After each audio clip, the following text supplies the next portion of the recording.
Like I said on the Naga dance Kala, floor, Nippo, Nitao you Niama, might Sadilare, want Riva to Sound find Core, two was something Sanjare, she to how hang to on Pinya Shin Yaha, Akata Tema, Miolo Nibi, Jim Piet the Kuye, Black Box Boma, Sata the Kugo, Twin Two Nikabare, the Found Townji Jareka, Dauta, Piata the Kudema, Dago Miendri Melo, Duma Tini Bare, Duma Tene Dai, the Gay Pilagabare, Dauta, Tati Singo, Mountain B, Akata, Lihane Tema, Duma Mate Song and second by Alulima Bay, Gate Nagabare, Rivaga, Shebiabare, Byzantium Locore, Akata in the Zeha, Ninaga, Judikuboma, Piachani Bare, Edi Jinboma, Tesang Lale Yagaro, Sajawala NDA အရှိဆုံးတရဝဖြစ်တဲ့ Weeping Angel လို့ခေါ်တဲ့ငိုကြွေးနေသောနတ်သမီးရုပ်တုပဲဖြစ်ပါတယ်။ဒေါက်တာနဲ့ River တို့ဟာစစ်တေတွေနဲ့အတူရင်းပစ်ကြရနေရာကိုတွားနေချိန်မှာ Amy ကတော့ Angel ရဲ့လုံခြုံရေးကင်မရာမှတ်တမ်းကိုစောင့်ကြည့်ဖို့ကြံရစ်ခဲ့ပါတယ်။ဒါပေမဲ့ဒီနေရာမှာကြောက်စရာကောင်းတဲ့အလက်အပြောင်းတစ်ခုဖြစ်လာပါတယ်။ဗီဒီယိုထဲကရုပ်တုကြီးကစပြီးရုပ်ရှားလာတာပါ။ဗီဒီယိုပြန်စတိုင်းမှာရုပ်တုကကင်မရာနားကိုတဖြည်းဖြည်းတိုးကပ်လာပါတယ်။အဲ့ဒီအချိန်မှာပဲဒေါက်တာကကြောက်မဲ့ဖရာယူဘဘေးဒီစီမင်းတစ်ခုကိုတတိထားမိလိုက်ပါတယ်။ Angel တကောင်ရဲ့ပုံရိပ်ကိုဖော်ပြထားတဲ့အရာမှန်သမျှဟာ Angel တကောင်ဖြစ်လာနိုင်တယ်ဆိုတာပါပဲ။ဖန်သားပြင်ကိုကြည့်မိလိုက်တဲ့အတွက်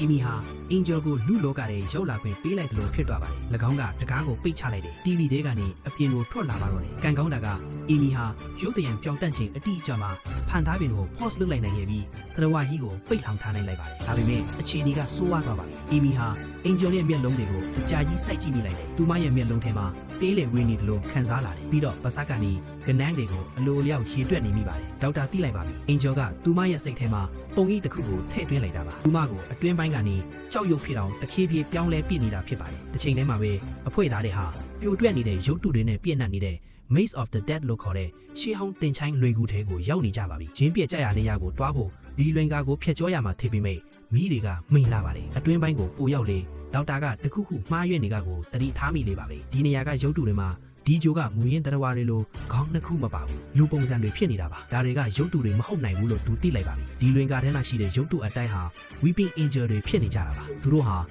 ပြက်လက်ပြီးစားလောင်းနေကြတာပါပြက်ကျထားတဲ့ရင်ကထွက်လာတဲ့ရောင်ကြီးတွေကသူတို့ကိုနှိုးရတယ်လို့ဖြစ်သွားပါတယ်အဖွဲ့သားတွေဟာ Didn't anyone ever tell you there's one thing you never put in a trap if you're smart, if you value your continued existence, if you have any plans about seeing tomorrow, there's one thing you never ever put in a trap.